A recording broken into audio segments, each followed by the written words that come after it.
All right, we're here with Hedvig Mollestad. How you doing? I'm fine, thank you so much. How are you? I'm doing pretty good. Yeah? Yeah. How is life? Life is busy, but good. Mm? Busy is good, Yes, it's good to have isn't things it? to do. Yeah. Yep. Like last year, I had a lot of time to work on a lot of creative projects, despite everything else going on. I had a decent year. I think that was one of the best things with the 2020 that you had some time to either think or work on creative things or get your mind around things that you maybe didn't used to get your mind around before. Like what? Oh, I mean, when everything fell apart and all your plans that you thought you knew how your future was going to look like, at least for the next year, and then it didn't look like that. Then you kind of had to rethink a lot. Yeah.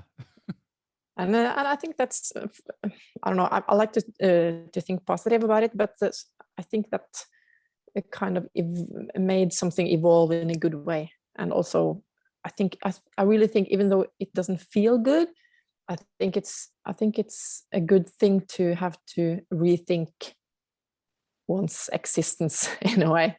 Yeah, definitely. And you've definitely pushed through doing quite a bit. Yes, absolutely. Some of those things were already planned. Okay. But we were able to go through with them. Like the trio recording, that was set to go this last autumn, and to be released now. This is the new record. The new record, yeah. Which rocks. I love it. It's thank you so much. I don't think it's out in the US yet. I think it's actually the 23rd of April because of some shipping thing. Oh, okay. So I'm not sure if the record is available before that, but in Norway and Europe and elsewhere, it's already released. I know it's streaming. It's on streaming. Yeah, now I was able to listen to it. Yeah. Well, that's great. Because that's great. I just I got an email from my label, like, I don't know, a month before release or something, that it said US release 23rd of April. And I said, I wasn't notified on this. And he said, me neither, but they cargo or whatever distributing channel says it's later. But that is a very good day, April 23rd. It's the day before my birthday, but also it's the birthdays of William Shakespeare, Vladimir Nabokov, and J.P. Donlevy, all great writers. So you're all set with birthdays in your head. Oh yeah. Then your birthday will be on a Saturday this year. I know. Yeah, it would be exciting if one could go out and do stuff. You think you will do that? No. I'm gonna just have a quiet night in with my family. I think get some takeaway. That's fine. Do some writing during the day. That would be perfect. Well, so 23rd would be good, but 19th of March is also good. I mean, that's a date. That's a day. So whose birthday? What's the 19th of March? Randy Rhoads? Randy Rhoads? No, it's the day he died. The death of Randy Rhoads. Oh, yeah. Such a shame. I know. I really wonder what he would be like, what he would do. I know, it was just I really liked years. Yeah. That's a cool celebration. I didn't know that. But anyway, that record was planned. It probably sounds different than it would have been, maybe, I don't know, because we had a lot of time to rehearse and a lot of time to kind of one would think that we spend the time kind of throwing away material that we kind of didn't feel that we could work out, but we did the opposite. We just decided to stick with material that we felt was really difficult for us. Okay.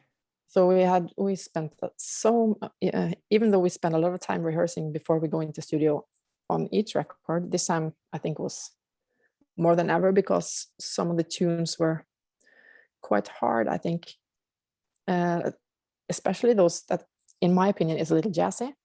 Of course, when we play it on the record, I don't think it sounds like that necessarily, but those the Magic Mushroom and the Art of Being John Malkovich, which is kind of more. It could have been when we rehearse it. Of course, it's not. We try to do it in different ways, like soft and hard, and something in between, and spaced out and very straight. So we try different versions. And if you imagine those, like in the very beginning of the rehearsal period, they kind of sound very, very straight. Ah, yes. Which is very challenging, because of course you have to learn how to play something, but it's very hard to kind of play something and it sounds not like you think or hope that it will in the end. Yeah. If you understand. Yeah. So we really had to shape some of these things by just playing it through so many times and yeah, just getting really into the materials. Yeah, I guess stylistically they're a bit different than what you. Yeah, you think how? Well, being John Malkovich is a bit funkier. It's probably the funkiest thing. That makes sense? It's sort maybe, of a I don't stop, know. and then it gets a bit funky, which yeah. And yeah, I mean, one thing I liked about the record is, like, stylistically, all the songs are different, but they sit together very well as a whole. Yeah, I'm glad to hear that. It's because that's kind of often a challenge, because I bring things to the table, like songwriting wise, and also Alan. So we try to fit it and merge it, even though it comes from different heads. Mm. And actually, that the Art of Being John Malkovich was, I really wanted to try to make something that was more the way Alan, that I think I have to try to kind of make a song that I think has more Alan in the songwriting than I usually have. I mean, like, she's writing very many different kinds of songs, but like the Laughing John, where she kind of parallel moves different just triads. That's kind of a thing that she does, or she just moves patterns, like on Indian Driving. She's very, very, very good at making that work in a very cool way. So I try, and I never do that because I'm thinking about other things. But on this Being John Malkovich, I really wanted to try to kind of work with moving triads the way that she did. But it was very hard to make it work. But at the same time, it was fun. It was very fun. That thing was just very difficult to make it work. Like I felt like a 19-year-old student, which no, I felt like a 14-year-old student, actually, because 19-year-olds or 14s can be really good as well. So I pull back everything I just said, but I felt like I was doing something that I wasn't able to do the way I wanted. So we had to play it so many times, and at one point we even switched instruments. Really? Alan took the guitar and I took the bass, and she was lying down, just because, you know, when you play something that is hard, and you kind of get this attitude that is kind of very self-critical, you kind of get in a bad place when you play it, because you're kind of being harsh on yourself, because you shouldn't play like this because everybody else has done it, or I don't know. So we just have to break that up and make it playful again. And this song was important enough to you to see that through, instead of just because we absolutely, because if we can't work something out, then that would be a bigger failure, I think, to us, or like harder to accept than just accepting that I can't make this song any better than this. So it's just pride, actually. I don't know. It's just like running. I don't know. It's just like running when you're out of powers and you only have your will left. It felt like that sometimes. Okay. Are you a runner? I'm a runner, yes. Oh, all right.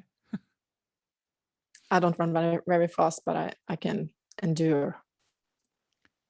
Do you get musical ideas while you're running. Absolutely. It's one of the places that I get the most of my inspiration. I think, like concrete musical inspiration, when I listen to things, or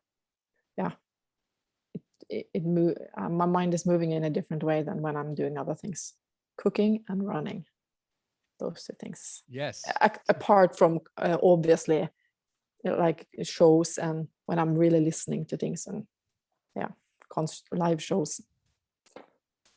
Yeah, there's just something I find with going on really long walks. I mean, I need to have my phone on me just to talk in ideas, because they just start coming once you're physically moving in a different way. I also find it very hard to actually talk in the phone or with you while I'm just sitting. I prefer to move. Okay. Do you want to get up and move around? Yeah, I prefer to speak on the phone when I'm on the move.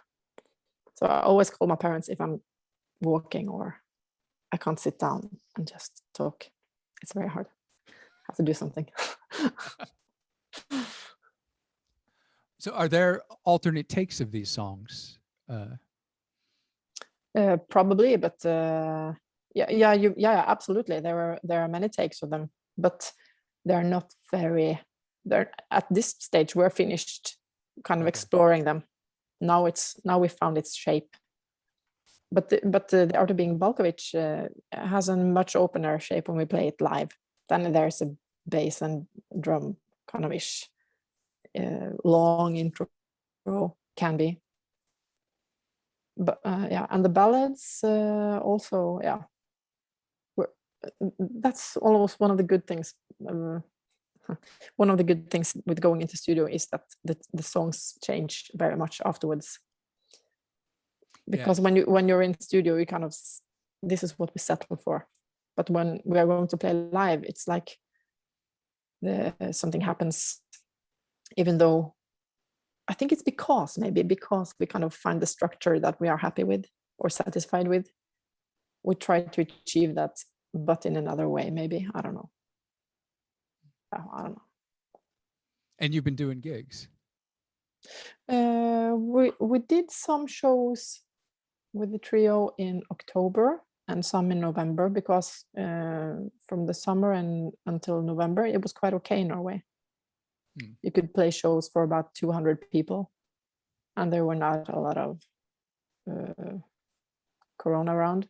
But then the mutations came, and then so from November everything has been shut down. So then the shows were cancelled, and we also had shows that were go now in March, and we did some of them, but some of them were cancelled as well. So COVID is popping up here and there, and if you're planning a show in that city, then it's cancelled on just a very short notice. We have been able to do some shows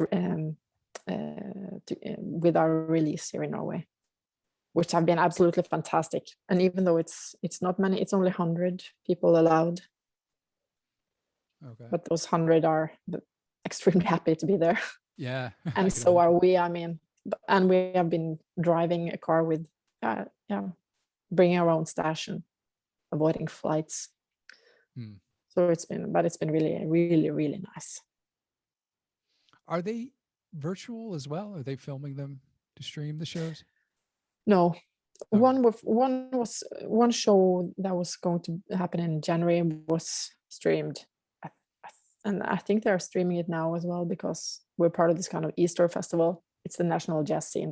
They stream their shows now. But the rest of them, we played in Molde, the city. It's on the west coast. They didn't stream it. None of them streamed it. Gjøvik, Tynset, small places. And we played Bergen and Stavanger, but none of them streamed it, and Bryne. So they were live shows only. Okay. But the people have to sit down on chairs. You have to sit and you have to stay on your seat, like for the whole show, and there are no drinks allowed. So it's really it's a different atmosphere. Yeah. Yeah. But it's it's the different, to us, it means that we keep our jobs in a way. Yeah. Because these are places that are kind of, the structures in Norway are, a lot of the clubs have funding. So our fees come from the state in a way. So even though they only have 100 people, they don't lose. They are not depending on having a lot of people for us to keep our fee, if you get it. Yeah, right. So even though the government say only 100 now, then to us and to them it's kind of the same, even though it's very hard. Tell me about the Maternity Beat performance you put on. Because that was the last time we spoke together, wasn't it? Yes, you were planning it. Yes, we were rehearsing then for this week, and in the end we were going to have it live in the Molde Jazz Festival. I think that is by far the most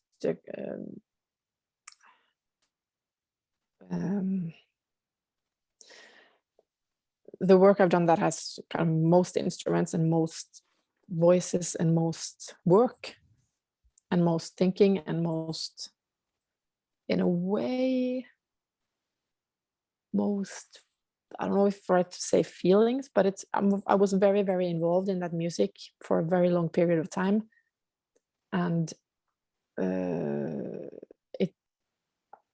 I worked with it in that very special period from March till July last year. So the performance of was really, really I'm lacking words to describe it actually, but it was really big for me to go through with it and to be able to perform it.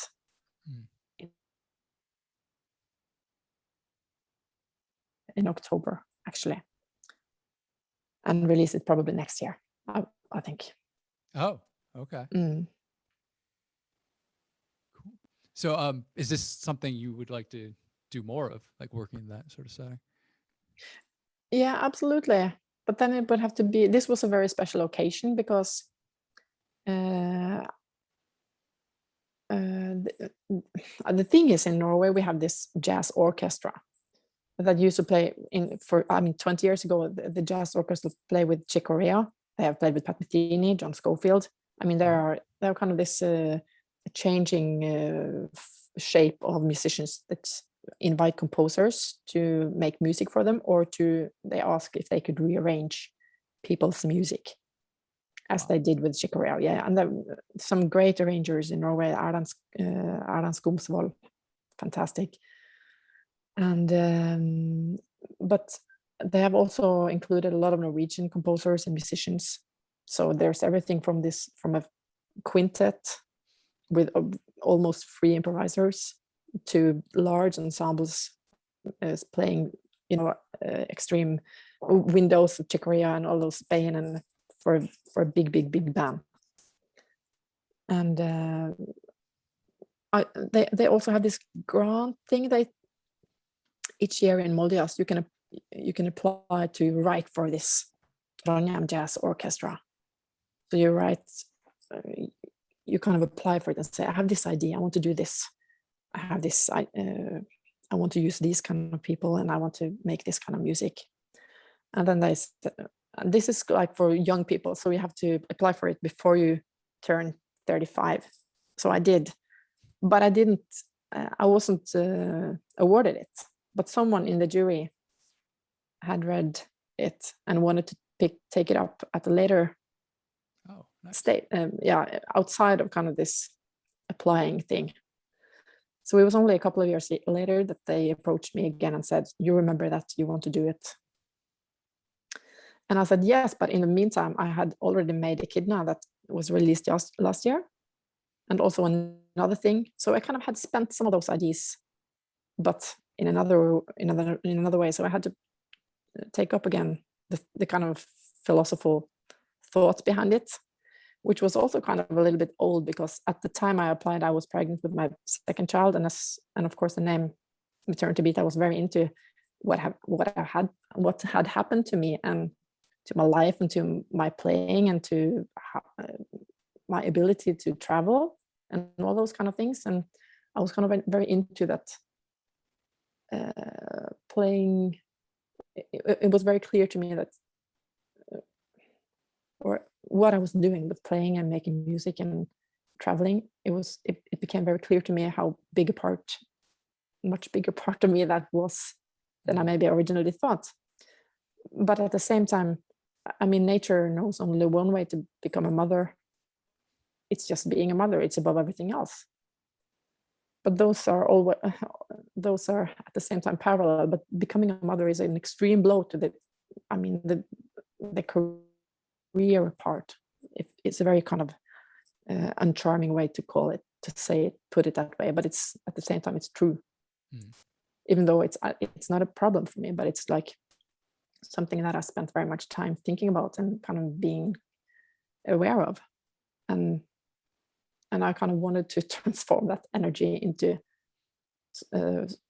actually concrete titles and concrete music, and at some part lyrics in a way. So that was kind of the whole idea for the orchestration and for the music and for the development of the whole piece, or whatever I could call it. And at the same time, it was the first time I've been working with such a large ensemble. And that week was very fantastic, but it was also very, very stressful because, I mean, a lot of people, and nobody had seen anyone in months. So it was blah, blah, blah, blah, blah, blah, blah. They just put their horns down and it was blah, blah, blah. And I, at the same time, as I was trying to kind of work on the music and figure out what was working and rehearse only those kind of people right now, and you guys shut up, and my mind, so it was very chaotic. And also at the day of we were rehearsing 5 days in Trondheim, and then we were driving to Molde because of the festival, and we set up our things and had sound check the next day. And then at the sound check, the venue had this kind of, it was really bad listening. What do you say? It didn't sound good on stage.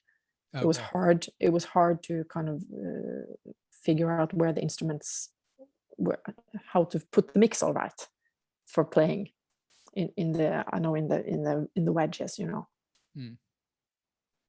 and so we had this horrible sound check. So I had to just go, and right before we had finished the sound check, and the vocalist was kind of freaking out because they couldn't hear anything. They had just one course in the monitor. It was really kind of, I had to, and I was chatting with the monitor engineer, and I was saying, it's this G, every time I hit this G, it just takes over here. I don't know, but that's my problem. But anyway, I'm going to my hotel room now just to chill out. And I went to the hotel room, and I know this is, I had to, do this psych trick. This is good music. I know how to play it. This can be done. Okay, we just have to give it a try. And if it doesn't work now, we have to just try again later. And got down there and okay, now we're doing this. And just pretending it doesn't sound bad up here. And a lot of excitement, right? People from the festival, and my parents and people's parents, and expensive tickets, and nobody's go to live shows. So I really wanted it to be good, sort of like. But when we started to play, everything was okay, like sound-wise. So that's kind of very smart monitor engineer dude. He had just pulled down the frequencies of the G and the octave, and then it solved everything. So it looked like it was going to be hell, but it became very, very good. I was very happy about that, but I was also very stressed out a little bit. Also because I have a very good friend from the city where I grew up, and my closest friend from there, and her father had been very ill for the past months, and he died the day before this was going to be performed, and because of this thing had happened, so I had made something. Some of the music was for him in that piece. So I've been sending to them because they were his wife was my godmother when I baptized as a 14-year-old, blah blah blah. It's a long story, but they were very close to me. So everything came down this week and to that very day.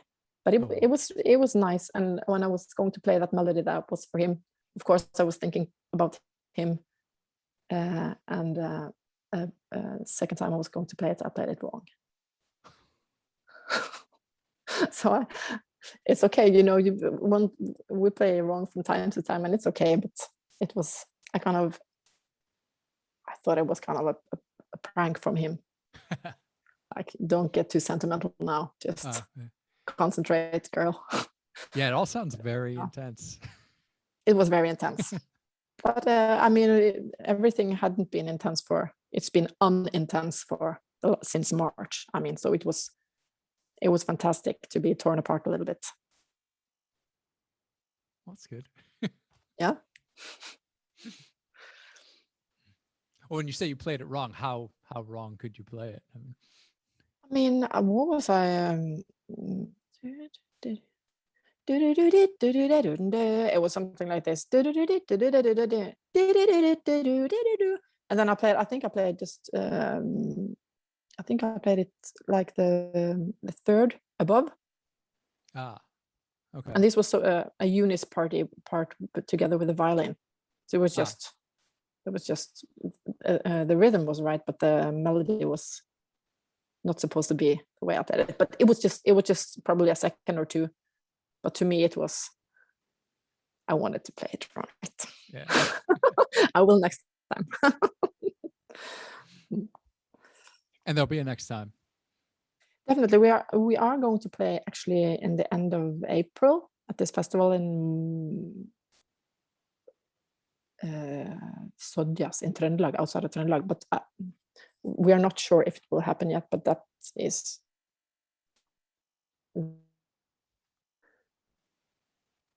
And if it will not happen in the end, if the festival cancels, I fell out. Yeah, I can hear you now though. Okay, cool. No, they haven't canceled yet. So if they still don't cancel after Easter holidays, then it will be a live performance in the end of April with the Maternity Beat. And either way, it will be recorded in October. Oh, great. Mm-hmm.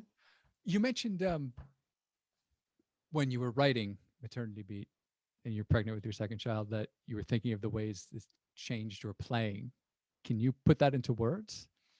Like how becoming a mother changed your playing? I don't know. No, I don't think it changes my playing, but I think it changes my thinking around playing. Okay. Yeah, I don't know. People kind of have different ways of putting their inner life to life through their playing. Some do and some don't, and some. But I think one thing that changed in my playing is that when you have a child, or on my part, I stayed a lot at home. Of course, I mean, nursing and spending time with her. So I'm not rehearsing with my band as much because we are not able to part physically for long periods of time. So that means for the second time with my first child, I was very focused on that. I wanted to get out and play again as quick as possible, maybe quicker than I necessarily had to. So that was kind of, but that was also much easier to manage. I mean, one kid. And then when the second came, I was more like homebound, and I also felt like I should be present. It felt important to be present for them, even though they won't be able to remember it. It just felt more important. But then I played a lot more at home, kind of thinking when I was playing. It was more kind of, how can I make things from this than I'm just rehearsing. Yeah. You know, it can two different kinds of attitudes when you pick up your instrument. So because you want to kind of move, when I play, I want to move things on, I think.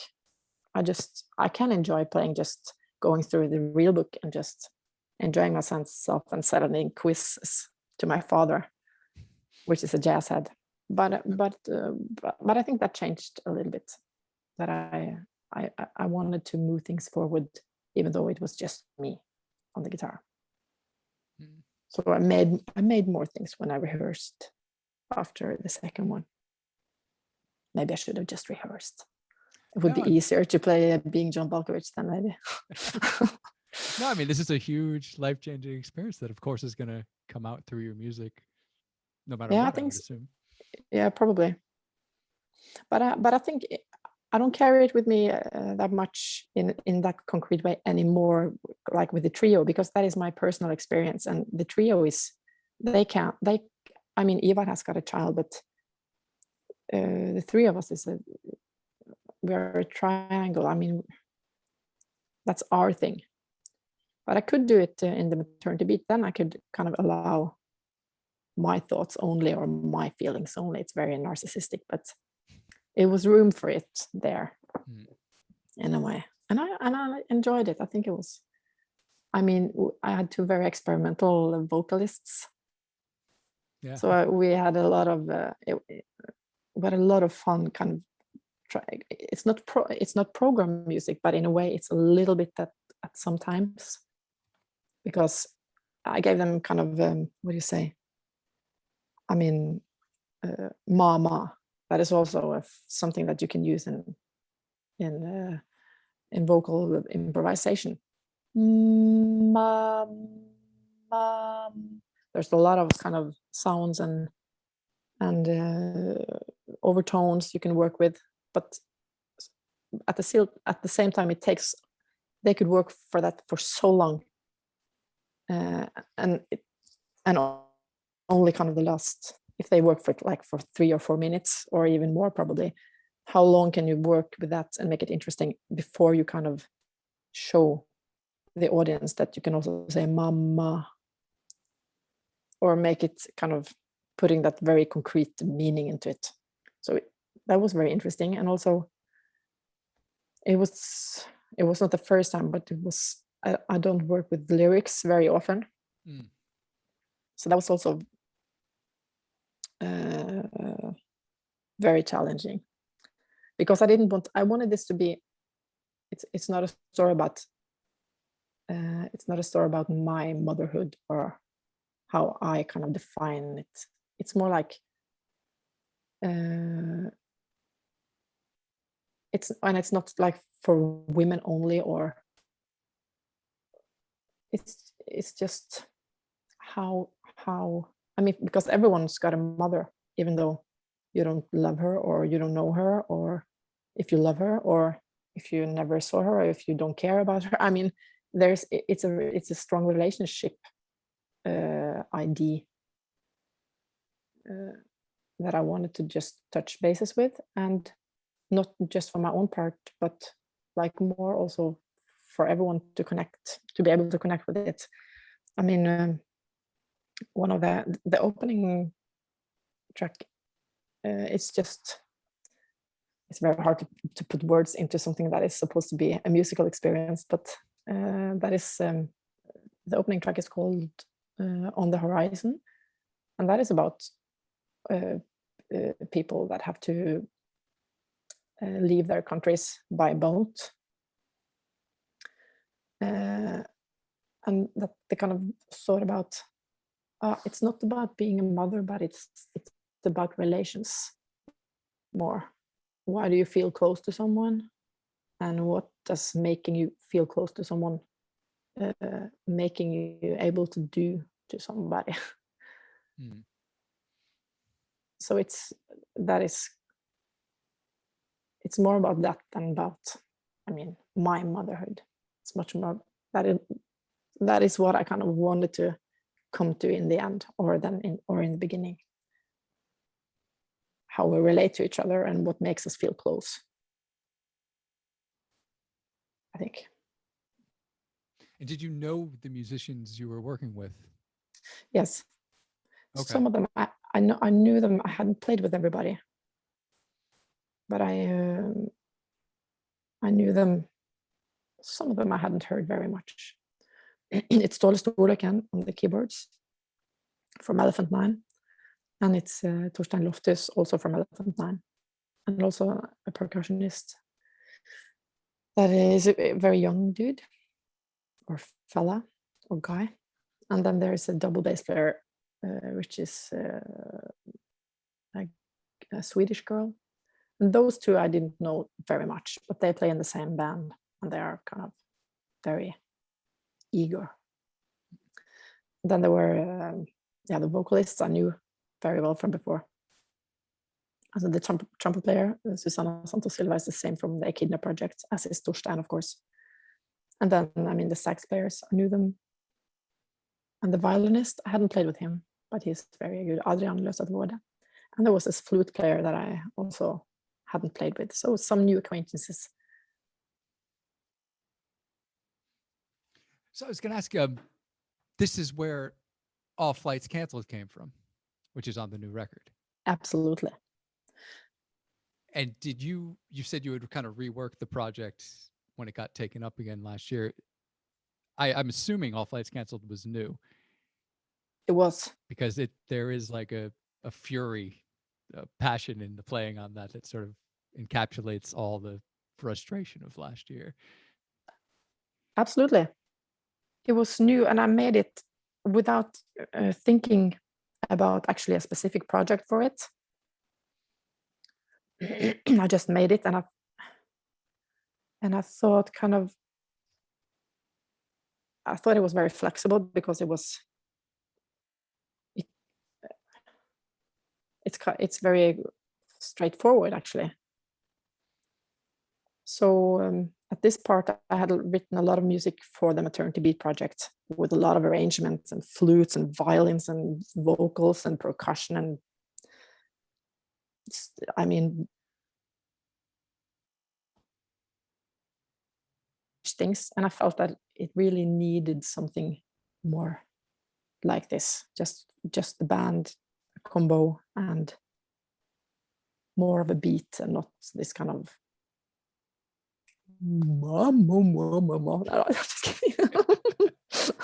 the free improvisation that makes you go crazy for a bit, it's fantastic, but you need those kind of, I wanted to pull it a little bit back into the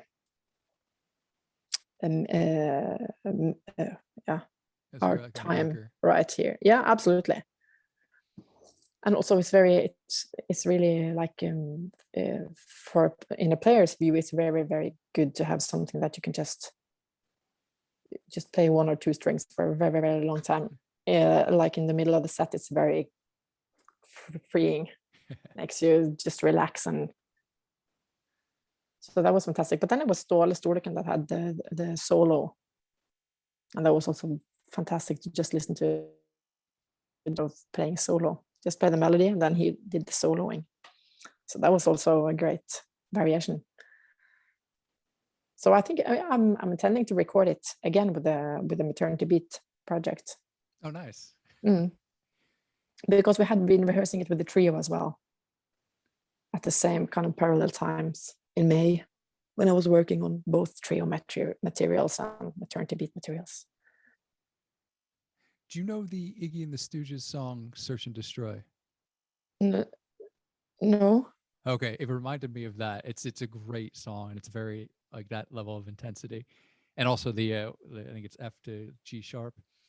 That sort of change is in that song as well, and I just love that in general. Yeah, it's a great song. I have to check that out again. So the first song,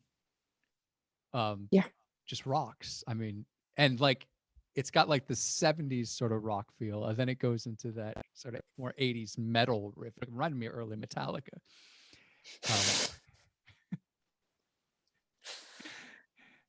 Yeah, it's very funny because I think that is the Leo Flash Return to the Underworld is a very good example of how we merge as a band musically, because these riffs are mainly Alan, the bass players, but she presents them in a very different way than they sound now on the record. Oh, all right. As very many of her, because her musical ideas are fantastic and very, but when she plays it, it could be that riff was initially, I mean, 1 or 2 octaves up. Oh, all right. Like some kind of pattern on the top. Which would change it.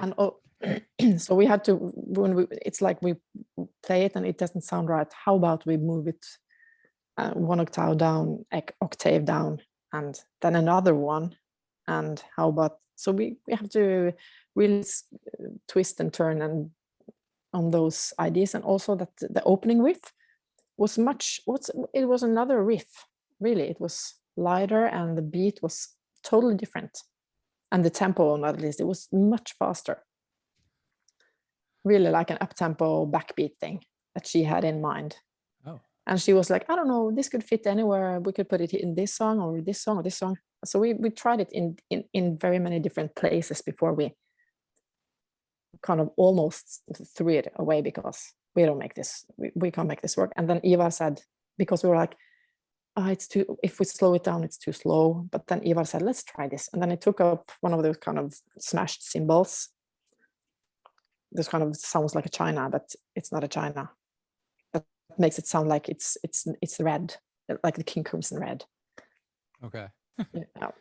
But then he played it slow, and he played just this fantastic beat, and I think we moved the tonality, so it was in a deeper way, and then it suddenly kind of was right. But there are so many ways to roam. I mean, that music sounds very, very different. But and she, to me, it's that opening is kind of, it reminds me so much of early King Crimson thing, like 74 King Crimson thing. But Alan doesn't have that reference at all. And I think absolutely early Metallica or even Tool, that riff, but Alan hasn't listened to any of those. Oh. So she's so free, she's so blank, but still she makes those kind of things that sounds like she's been listening to very many other things than she has. And also that middle part, the F sharp part, was originally also kind of more of a Balkan beat-ish. Like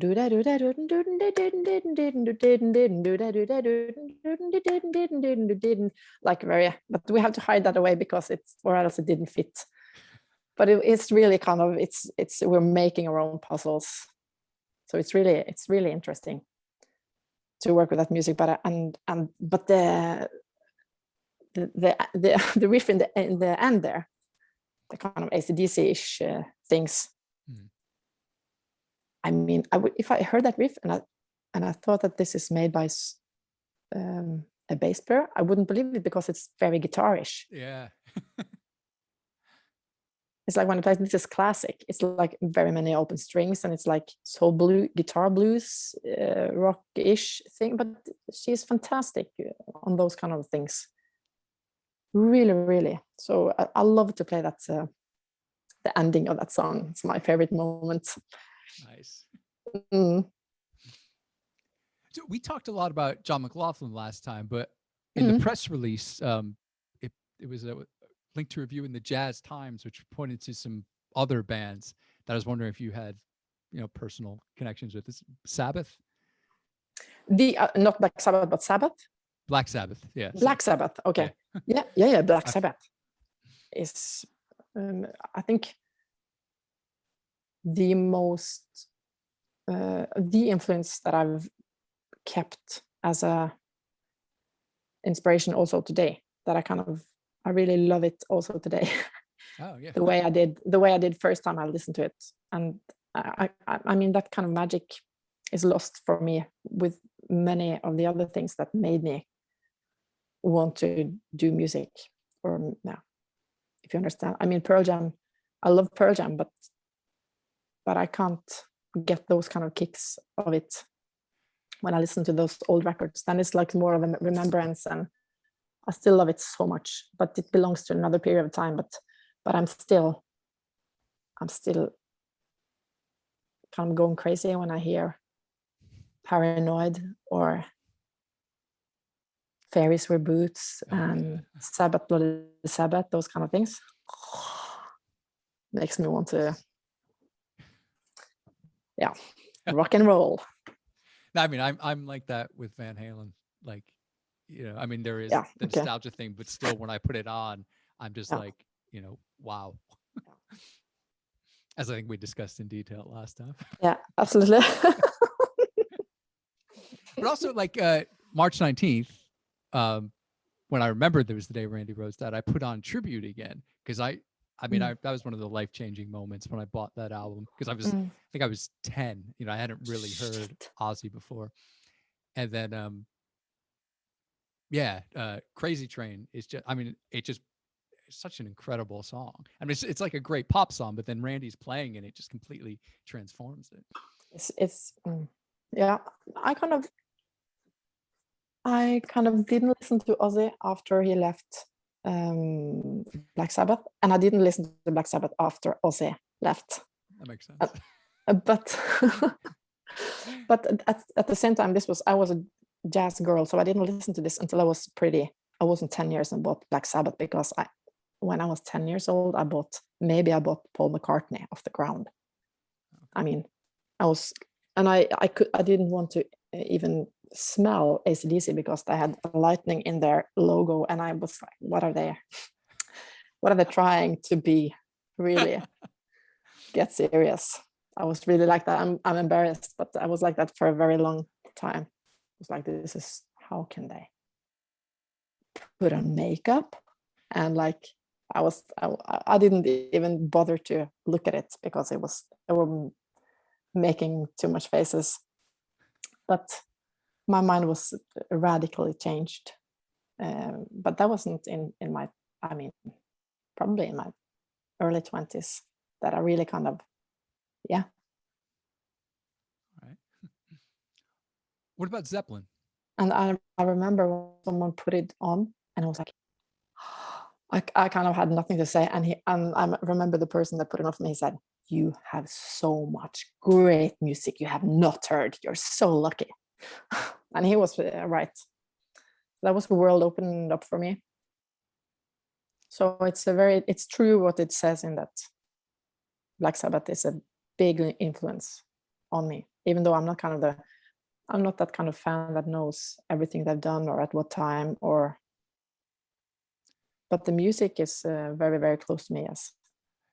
Yeah, I don't really know the records that well, but like, the songs you said are just like Paranoid and Fairies Wear Boots, NIB, just such perfect riffs. Like, yeah.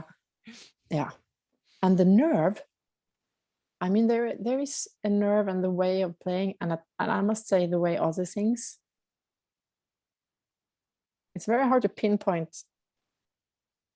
It's very hard to pinpoint with words what makes it sound so right to one, like something does. Yeah. He sounds very desperate, but it still sounds like he doesn't give a fuck. Yeah. Which is a very cool combination. And what about Zeppelin? Zeppelin, I like it a lot, and I have liked it a lot, but I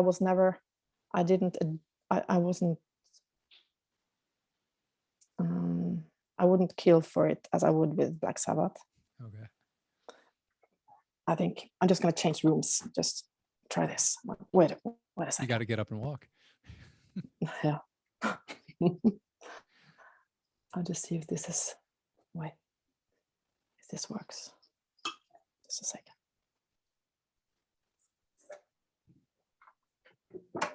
Can you hear me? Yeah. Can you hear me? Yeah. Yep. Okay, cool. And Hendrix. So, but Zeppelin, and Hendrix, the same way. I encountered Hendrix before I encountered Zeppelin, and I encountered Hendrix more as a songwriter.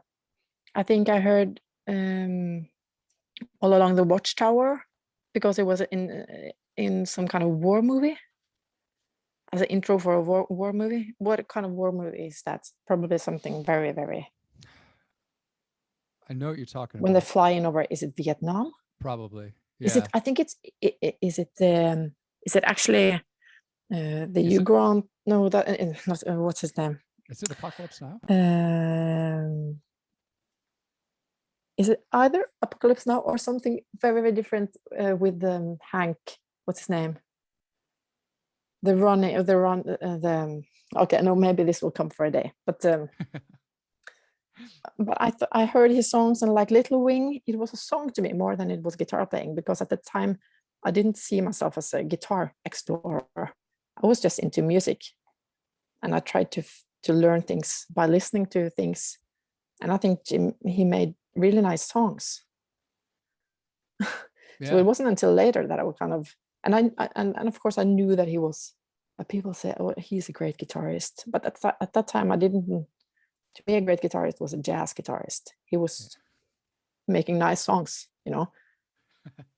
But I was into it, and but people around me that knew the history gave me CDs with him, and also a book about his life. And that was when I was kind of 10 years old or something. It was like the basic things. Grew up here, his father, blah blah blah, and he got this guitar, and then he slept with it in his in the bed. No, he brought it with him in his bed when he was sleeping. And I tried. So in my music classes in school, not 10 years, I must have been much older, like 15 or 16. Then I kind of made that as I translated it into, because I was a book in Norwegian, so I translated it into English about Jimi Hendrix. So I kind of dug into that, but it was more like I liked the songs. It was only until later actually that I kind of recognized his voice. I mean, when I was, probably in my 20s as well. And his energy thing. Yeah. So I'll just talk to you about the title track, Ding Dong You're Dead, which is very different stylistic, it's very atmospheric. The very opening with the atmosphere, then the little single note line reminded me of Eternity's Breath, just like the first maybe 5 seconds or so. Was that conscious? No, it's not. Okay. I mean, the Eternity's Breath, Mahavishnu, Eternity's Breath? Yeah. No, but no, that is not conscious. But I mean, that music is with me at all times. Yes. So that could be just me trying to figure out what sounds good, what is the right choice here. So tell me about that song. Ding Dong You're Dead. It used to have another name. It used to have a name. When I worked with it, it was called Koppang Blues. And Koppang is it's a remote place in Norway, very, very remote and very dark, a lot of woods. And there are only two reasons if you stay at the hotels in Koppang, or if you stay in Koppang, that is either if you are there playing school concerts, or if you're there on rehab, because they have a rehab there for alcohol abuse. And so it was a sad kind of atmosphere. But the thing with that riff is that it's actually a pattern that I used on my solo project, the Echidna, for Antilone. Okay. So it's kind of the same pattern, only in a slower speed and a little change in the ending. But it's the same idea. I mean, it's like, it's kind of the same patterns in a way, but only slower. So I was experimenting a lot with how could I, because it's so much, I love that pattern so much. So I really wanted to see how I could stretch it the most. So What were you going to say? No, nothing. What are you using on the guitar? I couldn't tell if it was an organ at first, but it's a guitar, right? It's a guitar, actually. Yeah, it's a pedal. I think it's a Canadian one. It's the Empress. Ah, okay. It's an Empress. It is a delay pedal, but they have this mode where you can kind of modulate upwards or downwards, and with an expression pedal you can mix the signal. Oh no, which part are you talking about, by the way? Like 3 minutes in. The solo part? The solo part? Or the shimmering thing? I guess the solo part. The solo part, I think that's just a regular kind of ring modulator thing or something. Like around 3 minutes in, there's the Yeah. guitar line. Well, it sounds like an organ line, but when I was listening to it, I was like, no, the way she's phrasing it, that's the way you'd play that on guitar. But it sounds very cool. It's either that Empress pedal, or it's a more regular, either a sub and up or a ring modulator. Okay. Ish thing. Because I actually did go and check the credits to see if there was any organ on it. Okay. Okay.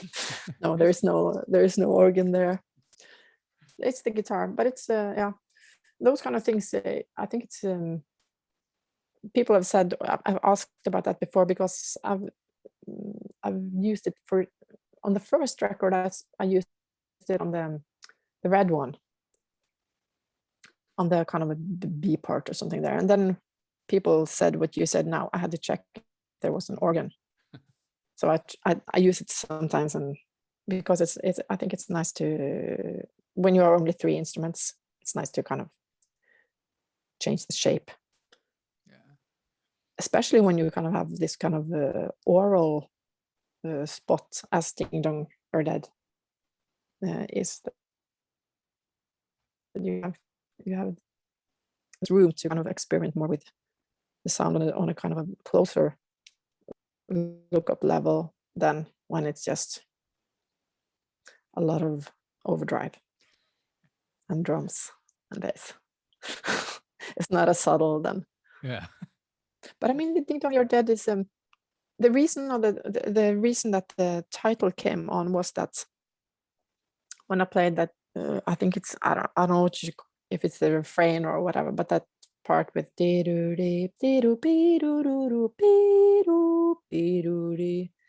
I always felt that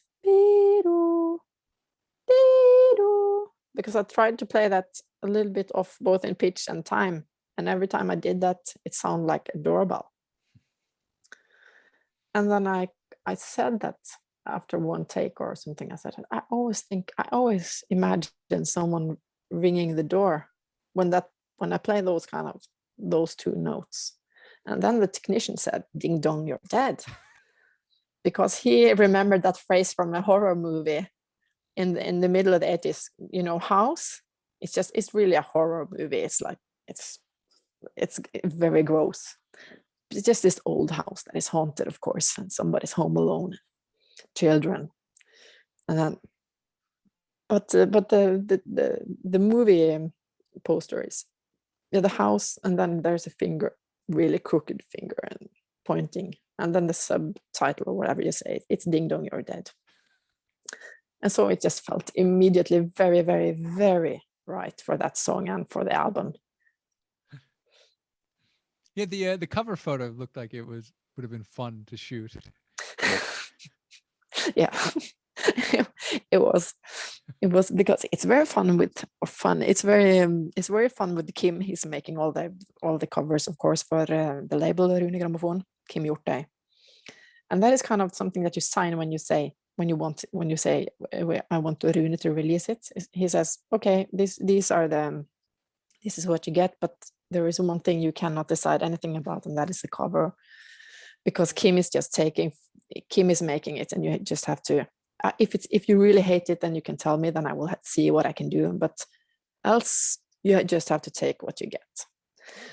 So when I started to work with him, I was really kind of ask him if we please could take pictures, because I think that takes you closer to the artist, because he makes very many beautiful graphic covers as well, but most of them are graphic. So I really wanted to take photos with him, because he's a kind of he's got another eye than many other photographers. But then at this last one, that he asked if we could, he said, why don't you put on something very, he get the music, of course. And then he said, okay, we can meet there. Would you have any suggestions? And I said, yeah, well, how about that park or that church? And there, of course, there's a lot of, is there any power? No, there's no power. Okay, we blah, blah, blah, blah, blah. And then he said, just bring clothes that have white clothes. And then I said, well, we have some, what would you think if we brought our silver shimmering metallic jackets with, what do you call it, as a big one, like pillowy. Yeah, the puffy ones. Yeah. And he said, well, nothing is better than metallic silver jackets with puffs, because he thought I was joking. Of course. So the three of us came in like silver jackets and white sheets, but he didn't pick a picture with the jackets on. So we just were walking around, and he told us to move around. So I punched, and Alan made a bow, and so that was the photo. So 4 Candles, the album closers, another more atmospheric one. It's melancholy, but not completely. There's like little, like, hopeful phrases, I think, in there. Yeah, maybe. It's definitely not very. It's a ballad, but it's not very dark, I think. No.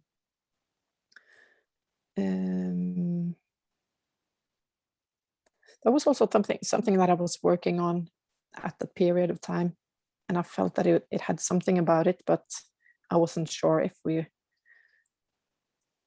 it was kind of enough, or if we were able to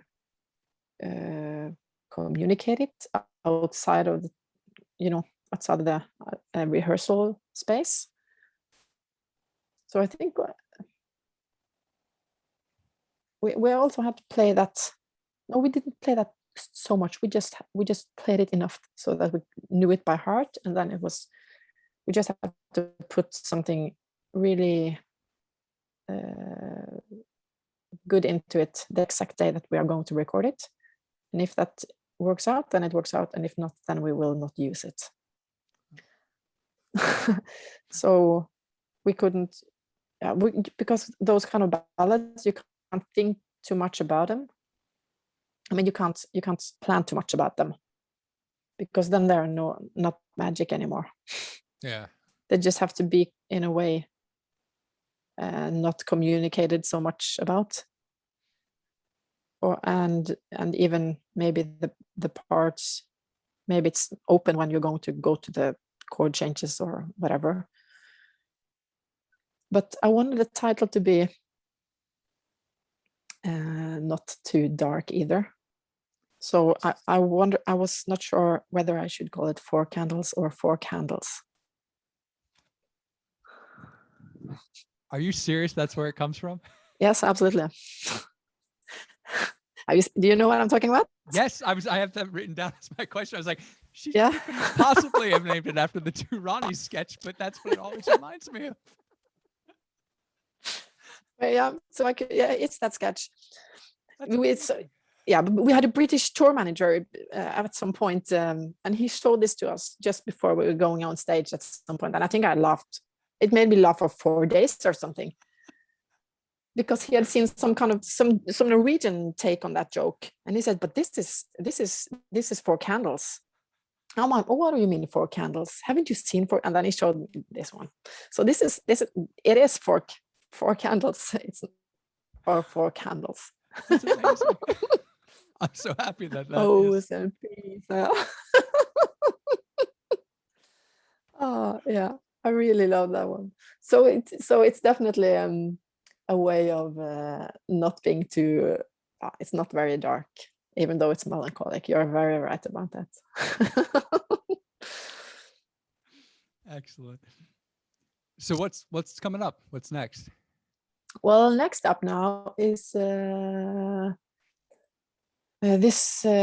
Actually, now I'm mastering another record that I recorded in 2019, which is a commissioned work that I made in 2018, which is kind of odd that it's going to be. I think we're going to release it in November, and it feels a little strange because I made this before Echidna and I made it before the trio record that was released now. So it's a little strange to work with material that is so old, and I feel that things have moved on since then.